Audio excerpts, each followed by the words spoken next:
जय Gurudev sir. जय गुरुदेव. आजच्या 11व्या प्रकरणामध्ये गुरुदेव म्हणतात की तुम्ही परिपूर्ण आहात आणि मळलेलं शरीर साबणानं जसं धुता तसं तुम्ही आनंदाने भरलेले आहात. या ठिकाणी सिनेमाचं प्रोजेक्टरचं उदाहरण दिलेलं आहे गुरुजींनी की सिनेमा प्रोजेक्टर पडद्यावर सारखी रोशनी म्हणजे सारखा उजेड टाकतो आणि अशा वेळेला कॅनडामध्ये एका भारतीय समुदायामध्ये रामायण दाखवत असताना रावणाचं पात्र करायला कोणी तयार नव्हतं. अशा वेळेला रामाचं पात्र करणारा माणूस रावणासारखा काळा दणकट दिसला आणि रावणाचं पात्र करणारा हा नाजूक सुकुमार असा दिसला. परंतु एवढं लोक याच्यामध्ये तादात्म्य झालेले असतात की आपल्या मुलाबाळांना रावण आणि कुंभकर्णाचं पात्र सुद्धा ते करू देत नाहीत. या ठिकाणी गुरुजी म्हणतात आनंदम परमानंदम म्हणजे पात्र से तादात्म्य कर दिया. त्यानंतर शुद्ध ज्ञान आणि व्यवहार दोनों बरोबर लेकर जाना पड़ता है क्योंकि यह शरीर नश्वर है, इसीलिए अपना चेहरा शीशे में देख लो, सब भस्म हो जाता है, चारों तरफ राख ही राख दिखती है. प्राण भी गंदा हो जाता है, प्राण जलता है, इसीलिए प्राणायाम करना पड़ता है असं गुरुजी या ठिकाणी म्हणतात. त्याचबरोबर भक्तिभावाने भजन करणं, सत्संग करणं यामुळे काय होतं, हे आपले भाव शुद्ध होतात आणि आपल्या ज्ञानामुळे बुद्धी शुद्ध होते. जसं दिलेलं या ठिकाणी गुरुजींनी की खरेदी करतो आणि इतर ठिकाणी स्वागत करण्याचा प्रयत्न त्या ठिकाणी ते करतो. म्हणून गुरुजी म्हणतात भस्म शरीरास लावण्यापेक्षा सत्य मानायला शिका, कारण शुद्ध बुद्धी में ही आत्मज्ञान संभव होता है असं गुरुजी म्हणतात. कारण शरीर स्वच्छ असेल तर त्या ठिकाणी ज्ञान उपजतं आणि बुद्धीमध्ये शुद्धी येते. अधिक ज्ञान जाणून घेण्याची चाह म्हणजे आवड निर्माण होते आणि म्हणून शुद्ध बुद्धी अधिक ज्ञान जाणून घेण्याची चाह सुद्धा शुद्ध बुद्धि की उपज है. इसलिए शरीर स्वच्छ होना चाहिए, प्राण स्वच्छ होना चाहिए, मन स्वच्छ होना चाहिए. सब स्वच्छ होने के बाद भाव भी स्वच्छ हो जाते हैं. हर व्यक्ति को मन में भाव है, जिज्ञासा है असं गुरुजींनी या ठिकाणी सांगितलेलं आहे. तर काही विचारांनी आपण संसारामध्ये असा प्रभाव निर्माण करू शकतो. एक या ठिकाणी व्हायरसचं उदाहरण दिलेलं आहे कोरोनाचं. संसारामध्ये म्हणजे या सृष्टीमध्ये असा व्हायरस सुद्धा एखादी प्रभाव निर्माण करू शकतो. तसं आपण सुद्धा प्रभाव निर्माण करू शकता आणि म्हणून शरणागत झाल्यानंतर आपल्यामध्ये जो काही भाव आहे तो भाव शुद्ध होऊन जातो आणि नकारात्मक भाव आपण सततच निर्माण केले तर हे नकारात्मक भाव झेलल्यानंतर सकारात्मक भाव सुद्धा आपल्यामध्ये निर्माण होऊ शकतात. कारण तुम आनंद से भरे हो, तुम्ही आनंदाने भरलेले आहात आणि शुद्ध ज्ञान जीवन का लक्ष्य आहे असं गुरुजी या ठिकाणी सांगतात. जय गुरुदेव.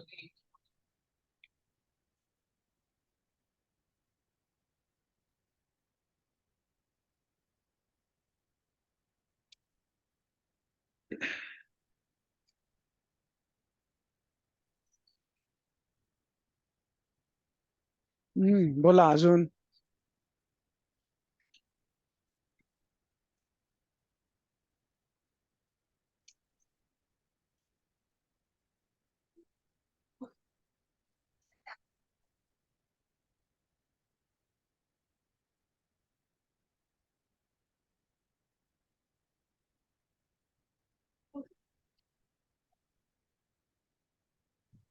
सर्व सारांश घेतला सर काकांनी. आता तुम्ही त्याच्यावर विश्लेषण करा. आमचं सगळ्यांची भूमिका त्यांनी निभावली. तुमच्या याच्यामध्ये सांगू शकता दीदी, तसं काही नाही. छान छान सांगितलं, एकदम छान सांगितलं.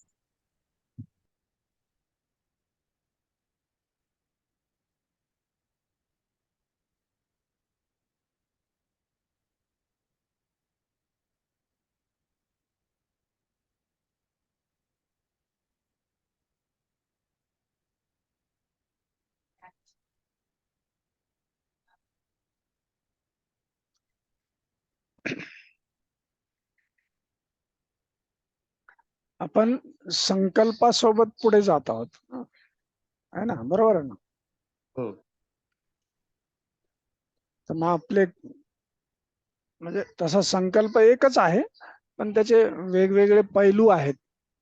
तर मग ते पैलू कोणकोणते आहेत? तर सुरुवातीला आपण प्रश्नाविषयी बघितलं आपण, आहे ना?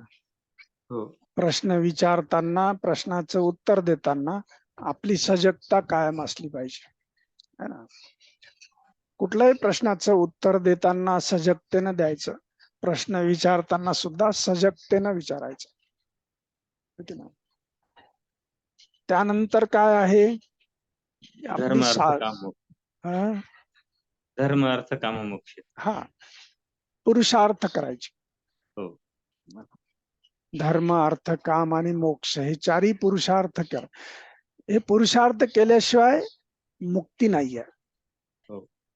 आपण ह्या ठिकाणी मानव रूपामध्ये जे आलो या ठिकाणी पृथ्वी तलावर, तर हे पुरुषार्थ करण्यासाठी आलेलो आहोत आपण, है ना?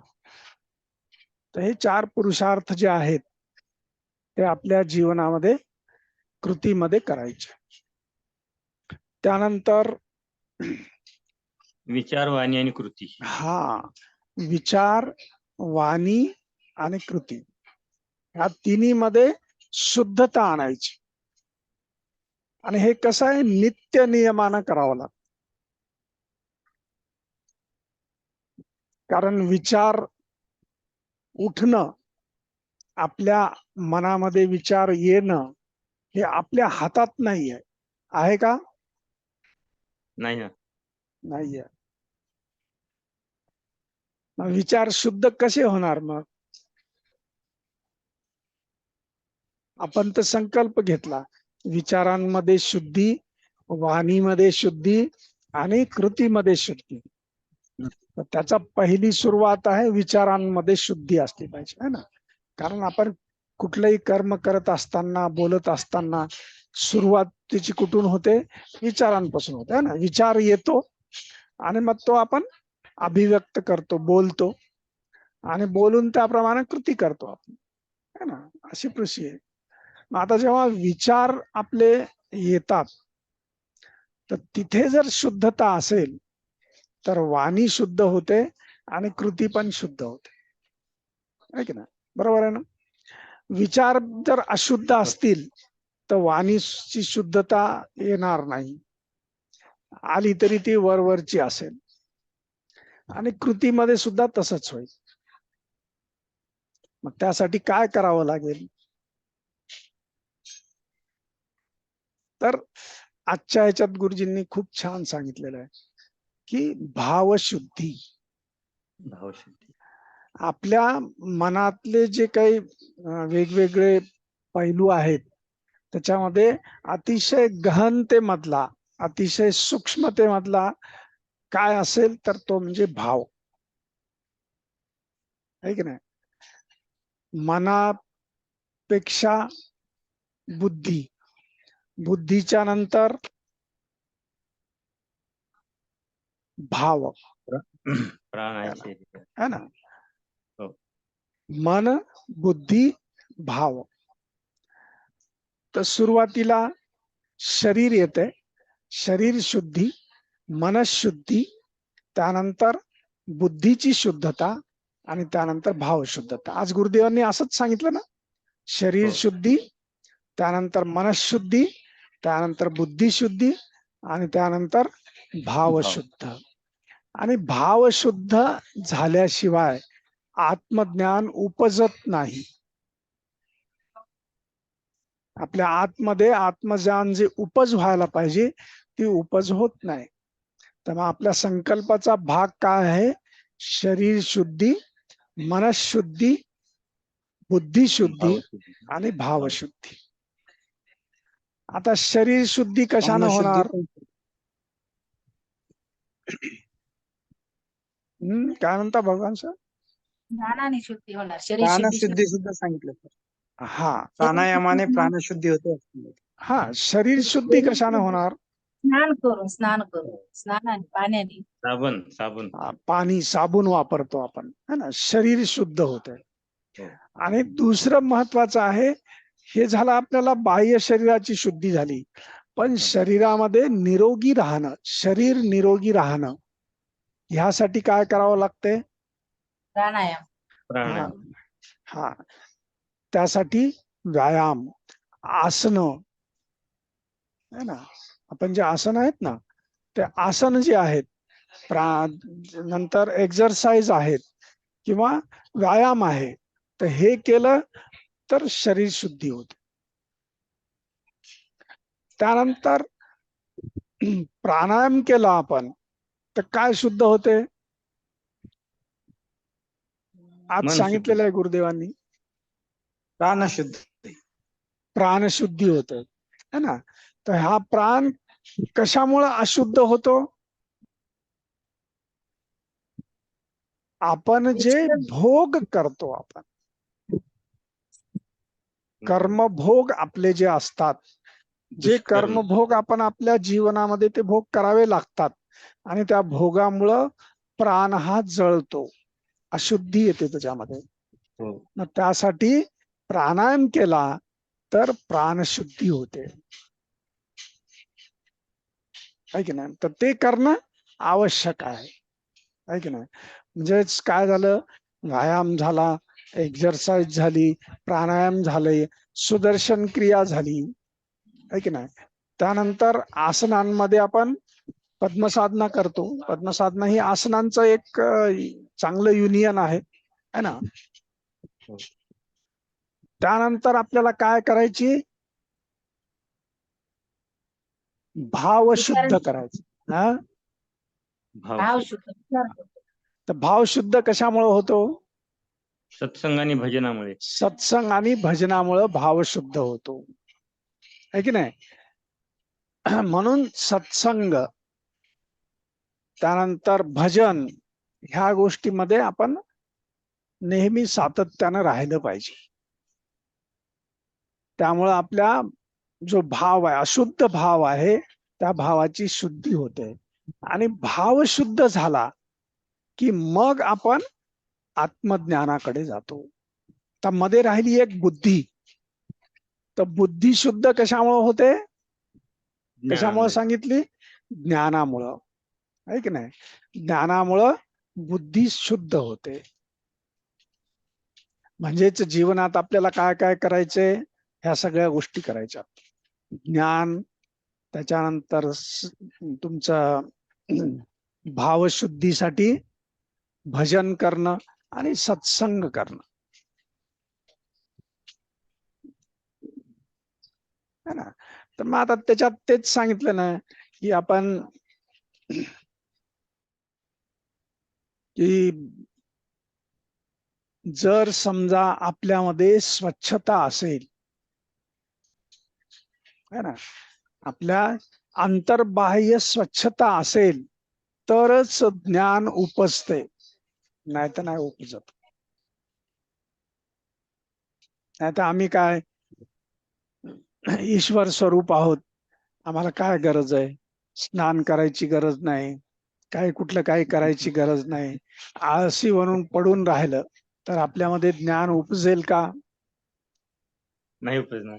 नाही उपजणार, आहे की नाही. मग त्यासाठी आपल्याला हे सगळं करावं लागेल. मी आनंद स्वरूप आहे म्हणजे मला काहीच करायची गरज नाही, असं आहे का?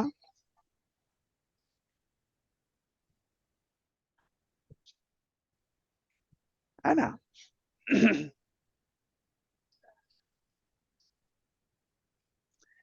आणि इथे थोडस काय सांगितलेलं आहे की आपल्यामधले ह्या सगळ्या बाह्य गोष्टीच्या ज्या भौतिक गोष्टी आहेत ह्याच्यातलं तादात्म्य खूप मोठ्या प्रमाणावर आहे की नाही. आता हे तादात्म्य जेव्हा आपलं सुटेल तेव्हाच आपण मुक्तीकडे जाऊ. आता ते आपल्याला समजण्यासाठी उदाहरण दिलं त्यांनी की आपण पात्र जे निभावतो तर त्या पात्रामध्ये सुद्धा आपलं तादात्म्य एवढं असतंय की आपल्याला की रावणाचं पात्र सुद्धा करावं वाटत नाही आहे की नाही. म्हणजे त्याच्यामध्ये अटॅचमेंट, तादात्म्य म्हणजे काय, अटॅचमेंट एवढी झालेली असते आणि आपण ठरवलेलं असते की हा माणूस वाईट, हा चांगला, हे करणं वाईट, ते बरोबर, हे चूक, हे बरोबर आहे की नाही. हे सगळं आपण आपलं फिक्स करून ठेवलेलं असतं आणि त्यानुसार आपण आपलं वर्तन करायला लागतो. पण एक लक्षात ठेवायचं की आपण काय हे सगळे पात्र निभावतोय. मग आपल्या हिश्श्याला जे पात्र येईल ते पात्र जर आपण चांगल्या पद्धतीने निभावलं तर आपला जो ईश्वर आहे, डायरेक्टर, आपला जो गुरु आहे ना, तो काय आपला डायरेक्टर आहे. तर त्याच्या दृष्टीनं जो चांगलं पात्र निभावतो तो चांगला. मग त्यानं रावणाचं पात्र केलेलं असेल काय, त्या रामाचं केलेलं असेल काय, किंवा कुंभकर्णाचं केलेलं असेल काय, त्याच्या दृष्टीनं काय आहे, जो पात्र चांगल्या पद्धतीने निभावतो तो चांगला. बरोबर आहे की नाही, करेक्ट आहे की नाही. म्हणून त्या कुठल्याही याच्यामध्ये आपण अडकून नाही पडायचं. हे त्याच्यातलं सांगण्यातलं महत्वाचा भाग तो आहे. आणि जेव्हा ज्या वेळेस ज्या काळामध्ये आज उद्या जेव्हा जेव्हा आपल्यामध्ये समोर येईल जे पात्र येईल ते पात्र आपण 100% निभावलं पाहिजे. त्याच्यामध्ये आपली गफलत काय होते की व्यवहार आणि ज्ञान ह्या दोन्हीमध्ये गडबड होते ना. ज्ञान आणि व्यवहारामध्ये गडबड होते आणि मग त्याच्यामुळेच मग ह्या सगळ्या गोष्टी आपल्या ह्याच्यामध्ये यायला लागतात. मग त्यासाठी ज्ञान आणि व्यवहार दोन्हीचा त्याला काय म्हणतात कोऑर्डिनेशन असलं पाहिजे. दोन्ही पण व्यवस्थित पद्धतीने आपल्याला हे केलं पाहिजे. आणि त्यासाठी आपल्याला ईश्वरानं काय दिलेलं आहे, विवेक दिलेला आहे आणि त्या विवेकाचा वापर आपल्याला करायचा आहे की नाही. आणि नेहमी हे जाणून घ्यायचं की मी कसा आहे, आनंद स्वरूप आहे. माझं स्वरूप कसं आहे, आनंद आहे. मग त्यासाठी मला भौतिक दृष्ट्या आनंदाचा शोध घेण्याची आवश्यकता नाही आहे. फक्त मला पात्र निभवायचे आहे की नाही. वेगवेगळे पात्र माझ्या जीवनामध्ये जे काही येतील. आणि बघा ना, आपण सकाळी वेगळं पात्र असते आपलं, दुपारी वेगळं असते, संध्याकाळी वेगळं असते आहे की नाही. पण सकाळपासून जे पात्र निभावतो तेच जर 24 तास त्याच पात्रामध्ये राहिलो तर मग बुद्धी शुद्ध होणार नाही, मनशुद्धी होणार नाही आणि भावशुद्धी सुद्धा होणार नाही. आणि हे सगळं करण्यासाठी आवश्यक काय आहे तर सगळ्यात महत्वाचं सांगितलंय ते म्हणजे शरणागती. तुम्ही शरणागती मध्ये आलात, शरणाच्या भावामध्ये जेव्हा आलात तेव्हा काय झालं, त्या विनम्रतेमुळे भाव शुद्ध होतो. म्हणून आपल्याला गुरुदेवांनी काय दिलेलं आहे, हॅपीनेस प्रोग्राम ज्यांनी थोडासा व्यवस्थित जाणला असेल तर त्याच्यामध्ये काय दिलेलं आहे, दिशा प्रणाम आहेत ना आपल्याला. दिशा प्रणाम हो. कशासाठी आहे? दिशा प्रणाम हे आपल्यातला शरणागतीचा जो भाव आहे तो भाव अजून जागृत करण्यासाठी आणि तो भाव अजून आपल्यामध्ये आतमध्ये पूर्ण आतमध्ये उतरण्यासाठी तो दिलेला आहे आपल्याला, आहे की नाही? म्हणून शरणागती ही, त्याच्यामुळं गुरुजींनी खूप छान सांगितलंय, गुरुला किंवा तुमच्या त्या ईश्वराला त्याच्यामुळे काही फरक पडणार आहे का? त्याचा काही फायदा आहे का? काही फायदा नाही. शरणागतीमुळं बेनिफिट कोणाचं आहे? माझं स्वतःच बेनिफिट आहे. भावशुद्धीसाठी ते आवश्यक आहे.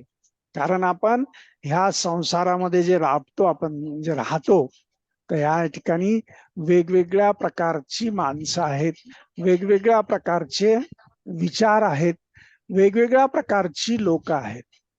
मग कुणाकडून काही काही येत राहत, आहे की नाही?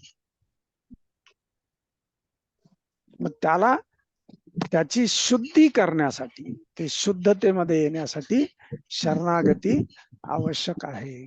आणि शरणागतीशिवाय आत्मज्ञान मिळत नाही. अहंकारी माणसाला, आकडू माणसाला आत्मज्ञान कधीच होत नाही, आहे की नाही? हे अतिशय सुंदररित्या आपल्याला गुरुदेवांनी सांगितलेलं आहे आणि ह्याचं अनुसरण आपल्याला ह्या निमित्तानं करायचं. लक्षात ठेवा, संकल्प एकच आहेत पण त्याचे पैलू वेगवेगळे आहेत. संकल्प एकच आहे, कोणता? मुक्ती. आपल्या सगळ्यांचा संकल्प आत्मज्ञानामध्ये जेव्हा येतो तर आत्मज्ञानामधला संकल्पच काय असतो? मुक्ती. सर्व बंधनातून मुक्त व्हायचं आपल्याला आणि आपलं जे मूळ स्वरूप आहे त्या मूळ स्वरूपाची अनुभूती आपल्याला घ्यायची आहे. आणि ते मूळ स्वरूप काय आहे? एक तर मी बंधनमुक्त आहे, स्वतंत्र आहे, सर्वव्यापी आहे. मी कसा आहे? सर्वव्यापी आहे, आकाशवत आहे. त्या आकाशाप्रमाणे माझं स्वरूप आहे.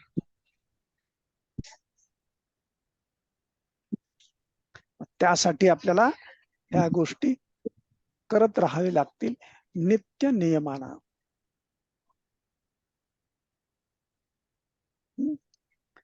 लक्षात आलं? कोणाचे काय प्रश्न असतील तर विचारा.